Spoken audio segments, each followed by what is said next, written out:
Muskulların da belə eləyir. Ay, səni də o çıxırsan 200 qramlıq deşikdən. O deşiyə geyindirsin qabı sevənlərə. Muskulların da belə eləyir. Oldu keçdi də. Sən ananı, bacını ağzına qabı sevənlər bir tiş eləsin, sonra desən oldu keçdi.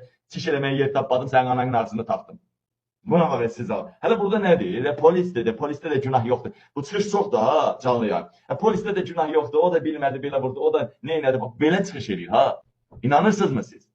Adam yoxuyor, adam yandırırlar. Ha deyirəm efirdə əxlaqımı pozmayayım, ha deyirəm efirdə üslubumu pozmayayım, ha deyirəm efirdə üslubumu pozmayayım olmur da.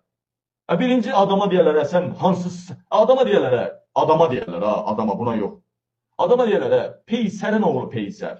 Sən hansı vusluqa ilə İmişli cəmaatına müraciət edirsən? Sən İmişlinin deputatısanmı? İmişlinin Ağsaqqallar Gənclər Şurasının rəhbərisənmi? Sən İmişlinin nəyisən?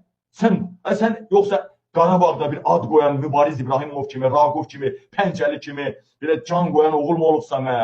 Ya Rəfail Ağayev kimi sən 11 dəfə, 16 dəfə Azərbaycan bayrağını Avropada və dünyada qaldıran adam mı olmusan hə? Adam kimi adamsan hə sən? Sən kimsən ki, İmişli xalqına müraciət edirsən? Hansı statya ilə, hansı vusluqa ilə? Sən haranın barmaqdan əvvələ gələnsən ki, sən İmişli xalqına müraciət edirsən? Kimsən axı sən? Sən müraciət elədin, o trasta duran qəhbə müraciət elədi. Mən heç bir fərq boyu görmürəm. Bunların axırı nə olacaq?